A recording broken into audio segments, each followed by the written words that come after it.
한국 교회가 세상부터 많은 비난을 받습니다. 그 가운데 하나가 교회는 헌금을 강요하는 곳이고 목사가 돈을 엄청나게 교회에서 돈을 많이 가져 쓰는 것으로 이것 때문에 많은 비난을 받습니다.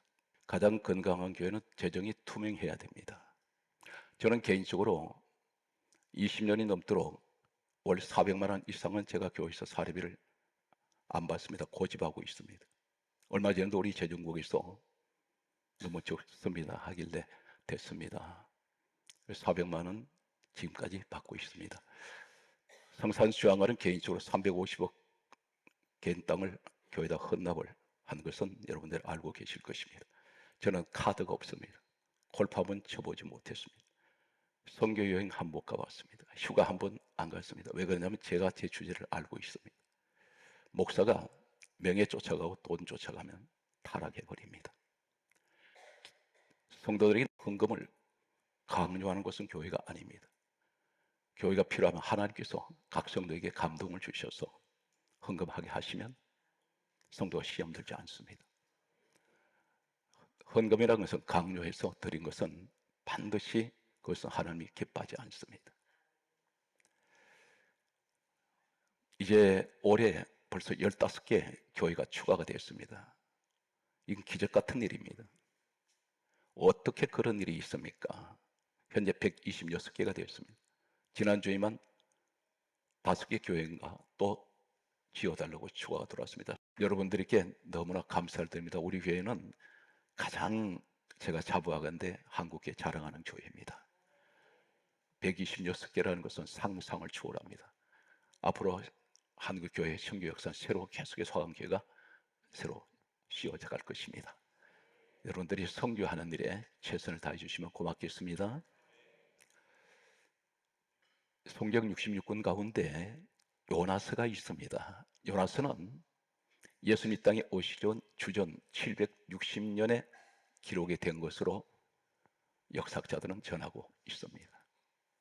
요나서 1장 1절은 이렇게 시작하고 있습니다. 여호와의 말씀이 아미떼의 아들 요나에게 임하니라. 아미떼, 이 사람 바로 요나의 아버지 이름이 기록되어 있습니다. 아미떼란 말은 진실하다, 참되다 이런 의미를 가지고 있습니다. 요나란 말은 비둘기란 뜻입니다. 평화의 소식을 전하는 자, 이런 의미를 가지고 있습니다. 여호와의 말씀이 아미떼 아들 요나에게 임하니라. 요나서 1장 1절에 말씀하시면서 요나서 1장 2절은 이렇게 말씀합니다. 하나님께서 요나를 지명하시고 하실 말씀이 너는 일어나 저 큰 성읍 니느웨로 가서 그것을 향하여 외치라. 이 니느웨는 이 요나의 민족이 아닙니다. 다른 민족입니다. 다시 말해서 너 다른 민족에게 선교하라 그랬습니다.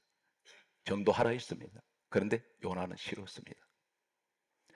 선교가 싫습니다. 전도하는 것이 싫었습니다. 그래서 성경 강좌기를 요나서 1장 3절은 이렇게 말씀합니다. 그러나 요나가 여호와의 얼굴을 피하려고 다시스로 도망하려 하여 도망갔습니다. 도망하려 하여 욥바로 내려갔더니 마침 다시스로 가는 배를 만난지라. 요나는 하나님 말씀을 거부해버립니다. 지금 우리에게 말씀합니다. 선교해야지 하는데 막상 선교하니까 하지 않습니다. 그러면서 거부해버립니다. 베드로전서 2장 8절은 이렇게 말씀하고 있습니다. 말씀을 순종하지 아니하면 넘어지나니 하나님께서 이렇게 정하신 것이라. 하나님 말씀을 순종하지 않을 때 넘어집니다. 이 사람은 하나님 말씀을 불순종하고 도망가는데 하나님 얼굴을 피하려고 했습니다. 그는 왜 다시스를 택했을까요? 욥바는 항구입니다. 그 당시 역사를 보게 되면 이 욥바 항구에서 떠나는 배 가운데 가장 먼 거리가 다시스입니다. 이 사람은 가장 먼 거리로 가버리면 하나님 내게 사명을 맡기지 아니하실 것으로 생각했습니다. 그런데 이 사람이 하나님의 말씀을 불순종하고 도망가는데 마침 다시스로 가는 배를 만나게 됩니다. 이 욥바항에서 다시스까지 가장 먼 지역까지 배가 떠나는 것이 매일같이 있는 것이 아닙니다.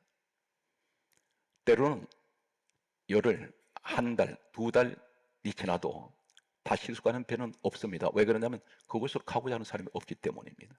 그래서 사람들이 모집이 되면 이 사람들이 일정한 정원이 되면 다시스로 가게 됩니다. 그런데 요나는 도망을 갔는데 마침 이 말씀 무슨 말씀이냐면 내 생각대로 했더니 어쩌면 이렇게 정확하게 타이밍이 맞는지 모르겠습니다. 지금 우리에게 이렇게 말씀합니다. 내가 하는 말씀대로 안 살아도 어쩌면 되는 일이 이렇게 잘 되는가 이런 생각을 합니다. 마침 다시스로 가는 배를 만난 줄 입에 탔습니다. 요나서 1장 4절의 말씀을 보게 되면 바로 한 구절 지나면서 어떤 사건이 전개됩니다. 여호와께서 하나님께서 큰 바람을 바다 위에 내리심에 큰 폭풍이 바다 가운데 일어나 배가 거의 깨지게 된지라 이렇게 성경은 말씀합니다. 배가 깨집니다. 우리 가정이 깨지고 있습니다. 사업이 깨지고 있습니다. 내 인생이 깨지고 있습니다. 부서져 버립니다. 깨지다 이 말을 원어는 산산이 부서지다 뜻인데 하나님 말씀을 불순종하고 도망가면 하나님 눈을 벗어날 수가 없습니다. 이 세상 하나님께서 이렇게 말씀하셨습니다. 네가 하늘에 올라갈지라도 네가 땅 아래에 있을지라도 네가 물속에 들어갈지라도 너는 나를 피할 수가 없다고 말씀하셨습니다. 우리가 하나님 말씀 불순종할 때 요한을 통해서 이렇게 주신 것은 내가 도망을 갑니다. 내게 직분 주셨는데 사명을 주셨는데 그런데 그 사명을 거부하고 도망갈 때 하나님께서 지켜보시다가 환난을 일으킵니다. 이것은 저주가 아니었습니다. 돌아오게 하시려고 사명을 감당하게 하시려고 때로는 그런 분들을 저는 많이 만납니다. 저분이 불순종하다 저런 환난을 당했구나. 이런 분은 주변에 너무나 많습니다. 근데 본인들이 깨닫지 못합니다. 여기서 한 걸음 더 나아가서 요나서 1장 5절 말씀을 보게 되면 물건들을 바다에 던지니라 재물이 다 날아가 버립니다. 그 배에 타고 있는 사람들은 요나와 전혀 상관없는 사람들이었습니다. 그런데 이 사람이 사명을 거부하고 하나님께서 쓰시려고 하는 사람이 자꾸 다른 데 가서 머물러 있거나 세상길에 갔을 때 어떤 직장이나 사업장이나 가정에 갔을 이 한 사람 때문에 환난이 온다는 것입니다. 이 한 사람 때문에 환난을 만나면 그런 재물들 다 날아갔습니다. 재산들이 가지고 있는 다른 사람들의 재산을 다 바다에 버려버립니다. 재물을 잃어버립니다. 그런데 요나서 1장 5절에는 이렇게 기록합니다. 요나가 배 밑층으로 내려가서 누워 깊이 잠이 든지라. 이 말씀이 무슨 말씀입니까? 지금 정작 자신 때문에 이 환난이 왔는데 본인은 못 깨달아요. 우리 가운데 그렇습니다. 이 문제가 왜 왔지? 내 능력이면 충분히 성공할 수 있는데 왜 이렇게 자꾸 꼬이냐? 이것이 뭐냐면 내가 주 안에 있기 때문에 하나님께서 나를 깨닫게 하시기 위해서 사명 자리로 가지 않으니까. 그런데 이 사람 못 깨닫고 있습니다. 우연이겠지. 내가 실수해서 그러겠지. 전혀 하나님 편에서 문제를 원인을 찾으려고 하지 않습니다. 이 사람 깊이 잠들어 있습니다. 그런데 이 환란이 계속될 때 이 사람이 깨닫기 시작합니다. 그래서 이 사람이 하는 말이 요나서 1장 12절에 이렇게 말씀합니다. 너희가 큰 폭풍을 만난 것이 나 때문인 줄 내가 아노라. 나를 들어 바다에 던져라. 자신 때문에 환란이 왔다고 하는 것을 알게 됩니다. 우리가 한참 환란 당하고 난 후에 요나처럼 깨닫게 되더라는 것입니다. 그런데 요나서 1장 15절을 보게 되면 사람들이 요나를 들어서 바다에 던졌습니다. 이 던졌다는 것은 하나님께 자신을 던져버렸습니다. 그때에 요나서 1장 17절에 보게 되면 여호와께서 큰 물고기를 예비하사 준비해 두셨습니다. 이 사람을 쓰시려고 환란을 몰아서 결국 쓰시려고 죽으려고 던졌더니 하나님께서는 죽지 않게 하시려고 물고기를 예비하사 요나를 삼키게 하셨습니다. 성경은 다음 장으로 넘어가서 요나서 2장 10절에 보면 이렇게 기록하고 있습니다. 여호와께서 물고기에게 말씀하시매 물고기가 요나를 육지에 토하니라. 배탄이었습니다. 그것이 어디냐면 니느웨였습니다. 니느웨로부터 안 가려고 도망쳤는데 하나님은 거기다 다시 데려왔습니다. 이것이 우리 모습이라는 것입니다. 성경 말씀은 이렇게 계속 기록합니다. 요나서 3장 1절 말씀에 보면 다음과 같이 기록하고 있습니다. 여호와의 말씀이 요나에게 두 번째 임하니라. 똑같은 말씀이 두 번째 옵니다. 환난 당하고 또 말씀이 임합니다. 요나서 3장 2절이 이렇게 말씀합니다. 너는 일어나 저 큰 성읍 니느웨로 가서 그들에게 선포하라 말씀하셨습니다. 하나님 말씀을 전하라 했습니다. 그들을 전도해라. 이 사람은 가기 싫었습니다. 그런데 이 사람이 거부했다가 도망가다가 물고기 뱃속에까지 들어갔다 나온 사람입니다. 이 사람은 더 이상 자신의 방법으로 도망갈 데가 없다고 생각했던 그는 성경 말씀을 보게 되면 이렇게 기록하고 있습니다. 요나서 3장 3절 말씀에 보게 되면 요나가 여호와의 말씀대로 니느웨로 가니라 이렇게 기록됩니다. 그러면서 여기서 이렇게 기록합니다. 니느웨는 3일 동안 걸어갈 만큼 큰 성읍이었더라 이렇게 기록하고 있습니다.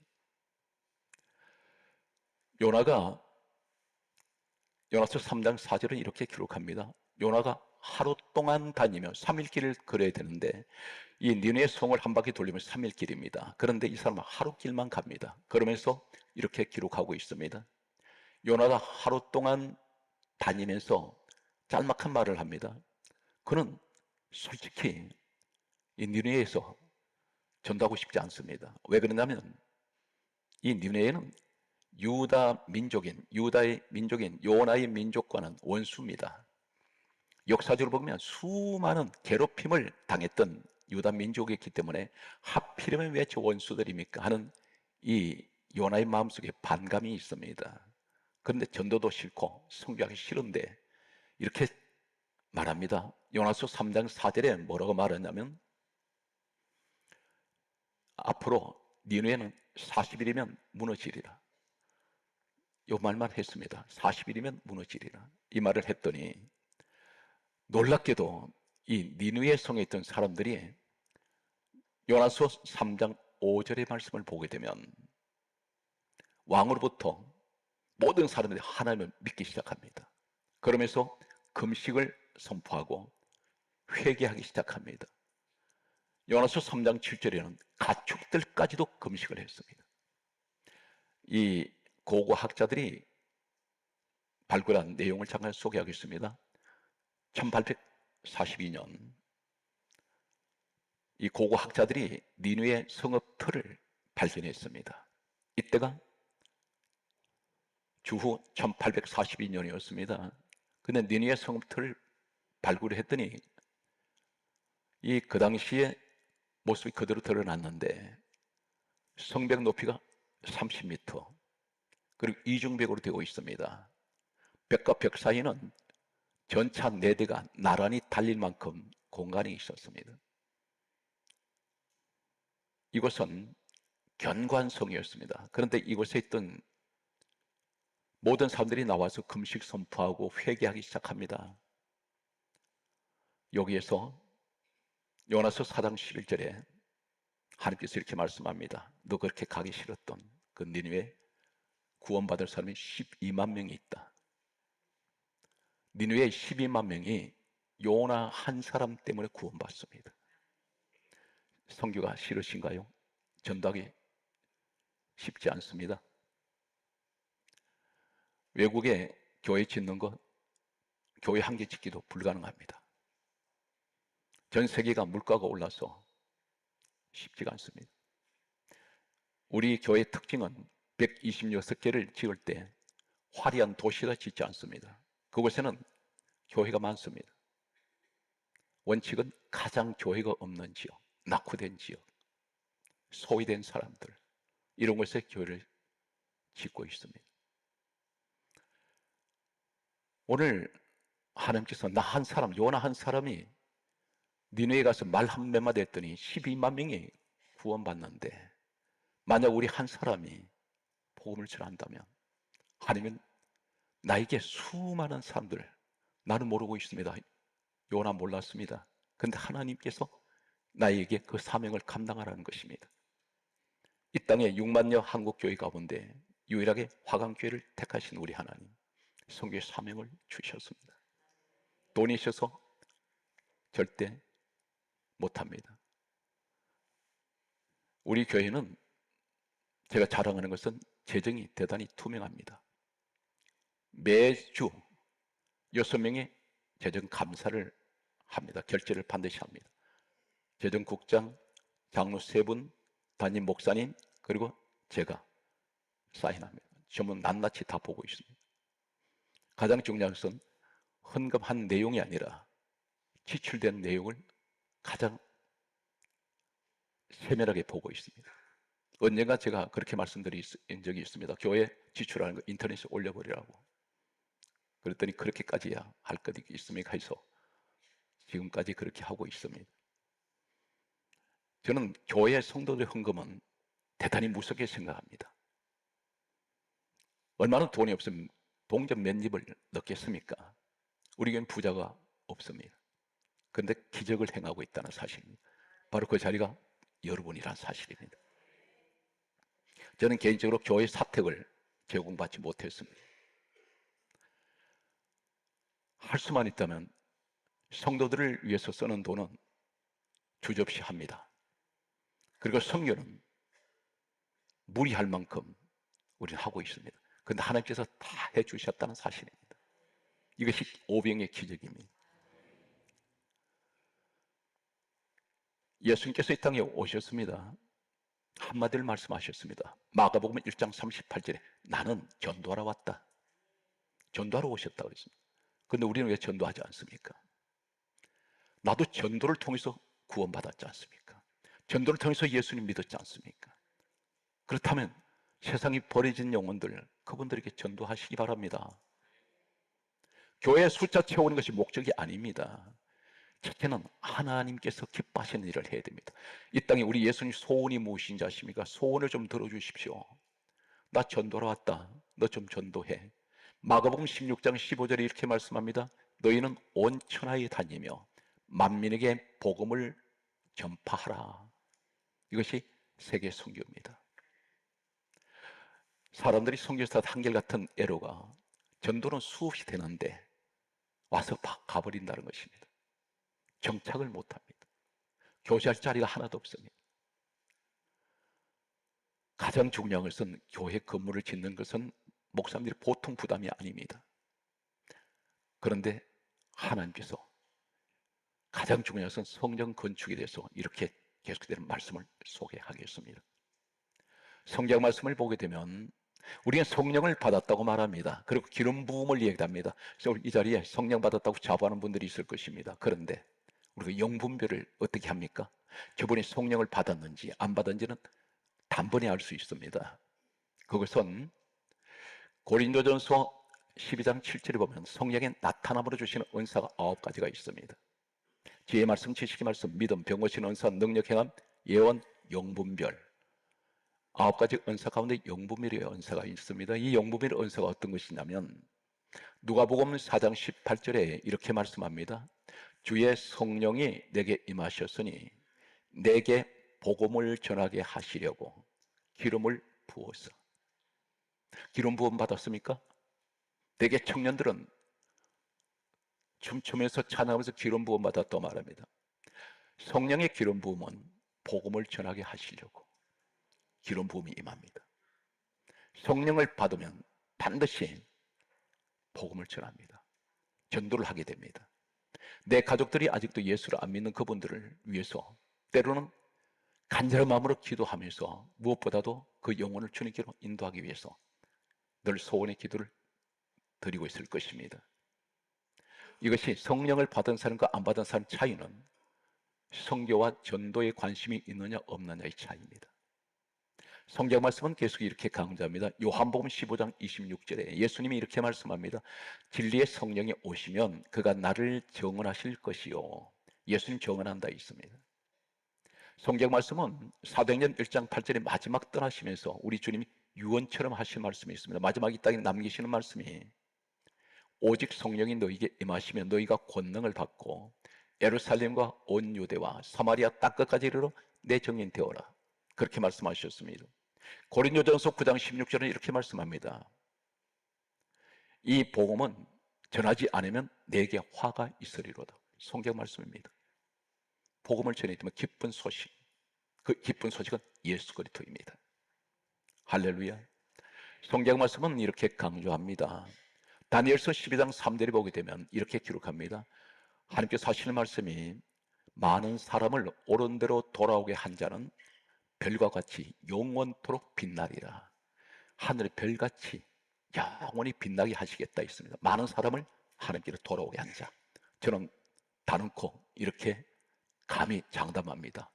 우리 교회 성도들은 세계 27개 나라에 126개라는 교회를 세우면서 많은 사람을 그 교회를 통해서 하나님께서 인도하게 하시고 구원하게 하셨습니다. 그 일을 누가 하셨습니까? 여러분이 하셨습니다. 가장 보람 있는 일을 하셨습니다.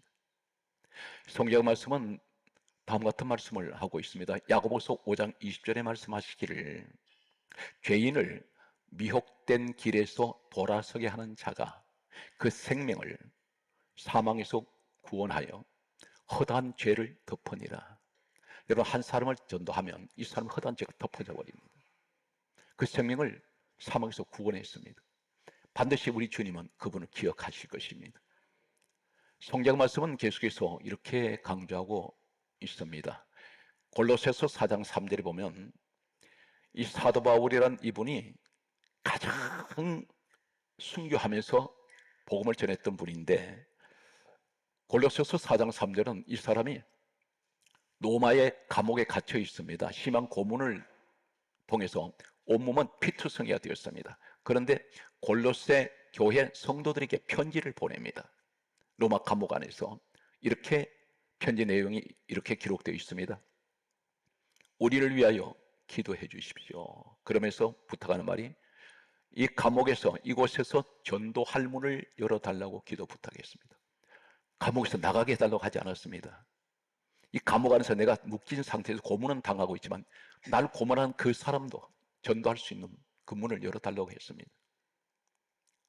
성경 말씀을 보게 되면 이렇게 기록합니다. 디도서 1장 3절에 보게 되면 이 전도는 우리 구주 하나님께서 내게 명하신 대로 크게 따릅니다. 내게 맡기신 것이라.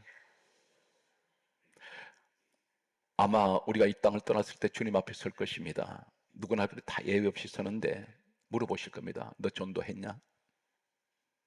나 너 위해서 죽었잖아. 그런데 너는 전도 안 했니? 가장 첫 질문이 그 질문일 것 같습니다. 여러분, 가족들 구원하실 수 있도록 전도하시기 바랍니다. 성경 말씀은 이렇게 기록하고 있습니다. 학개서 1장 8절에 보게 되면 이렇게 말씀합니다. 학개서 1장 8절에 하시는 말씀은 성전을 건축하라. 그리하면 그것으로 말미암아 내가 기뻐하고 영광을 얻으리라. 사랑하는 성도 여러분, 사업을 통해서 직장 생활에서 범사에 돈을 많이 버셔야 됩니다.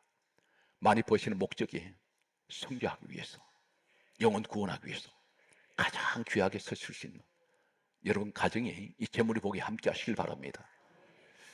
성경 말씀은 성전을 건축하라. 그리하면 그것으로 말미암아 내가 기뻐하고 영광을 얻으리라 말씀하시면서 이렇게 성전 건축을 한 저는 이 말씀을 묵상하면서 우리 화강교회를 향한 하나님의 격려와 위로의 말씀이라고 생각합니다. 학개서 2장 4절에 이렇게 말씀합니다. 모든 백성아 스스로 굳세게 일할지어다. 내가 너희와 함께 하노라. 하나님 우리와 함께 하신다 있어요.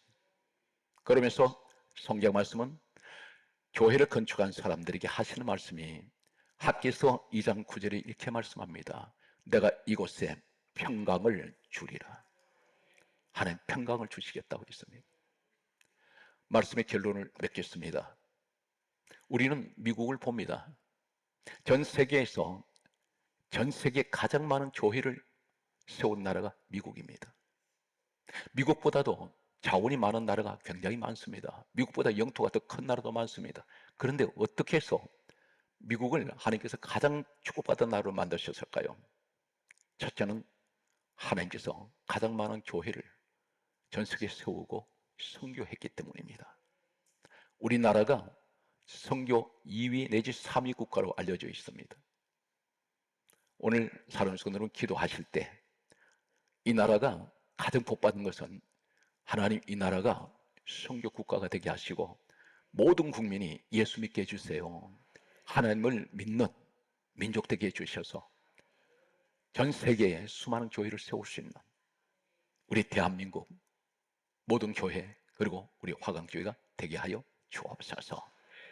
오늘 사랑하는 성도 여러분, 너무 많은 수고를 하셨습니다. 앞으로도 더 건강한 교회로 우리가 만들어갈 수 있도록, 가장 많은 성장하는 교회로 세울 수 있도록 여러분 많은 기도와 또 앞으로 많은 헌신을 간절하게 소망하면서 오늘 또 이 말씀을 듣는 모든 분들에게 주의 평강이 함께 하시기를 주의 이름으로 축원합니다.